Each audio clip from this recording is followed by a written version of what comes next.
அப்படின்னா அப்பட்டமா குரான் கிலாஃபத் தெரியும். நாம சொல்றது மக்களுக்கு புரியாமலாம் இல்லை, புரிய போய் தானே பதறி போய் ஆலிம்கள்ட்ட போய் கேட்குறான். அவங்களுடைய ஆலிம்கிட்ட போய் ஏன் கேட்குறான்? நம்ம சொல்கிற கிலாஃபத் சப்ஜெக்ட் சொல்கிறாங்க சில சகோதரர்கள், நீங்கள் சொல்கிறீங்க எங்களுக்கு சரின்னு படுது, நாங்கள் இன்னொரு சில நண்பர்களுக்கு சொல்கிறோம் அவங்களுக்கும் சரின்னு படுது. அவங்க போய் தங்களுடைய ஜமாத் தலைமைகள்கிட்ட கொண்டு போய் காட்டுறாங்க.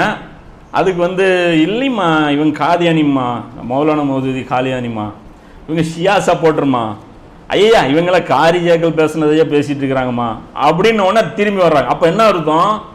நாம் பேசுனது அபத்தமாக இருந்தால், குரானில் அப்படி ஒரு மீனிங்கே இல்லாமல் இருந்தால் மக்களை ரிஜெக்ட் பண்ணி துப்பிட்டு போயிடுவாங்களே.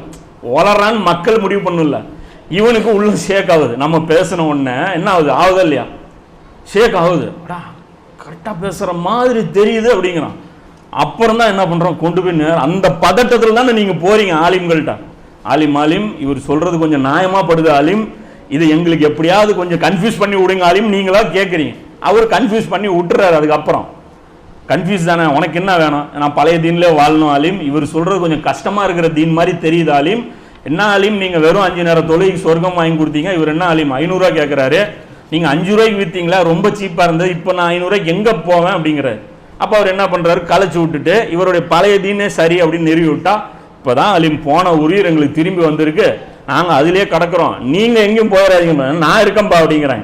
இப்போ வாங்க நான் உங்க கூட தான் இருக்கேன் அப்படிங்கிறேன். அப்போ நீங்கள் போதும் அலிம் அப்படின்னு பின்னாடியே போயிடுறேன். அப்போ இந்த ஒரு சேலஞ்சு எடுத்துக்கணும். நாம தான் நம்மளுடைய எக்ஸாம் எழுத போகிறோம். இந்த மறுமையில் ஒரு டிபேட்லாம் வரும்ல, ஆலிம்கள் சொல்லுவாங்க, என்ன வழி காட்டினீங்க எங்களெல்லாம் இப்படி பண்ணிட்டீங்க அப்படின்னா, எங்களுக்கு என்ன தெரிஞ்சாதானடா நாங்கள் உங்களுக்கு காட்டுவோம். 33 அத்தியாயத்தில் இருக்குல்ல, எங்களுக்கு எது சத்தியம்னு தெரிஞ்சால் அதை தான் நாங்கள் காட்டினோம்.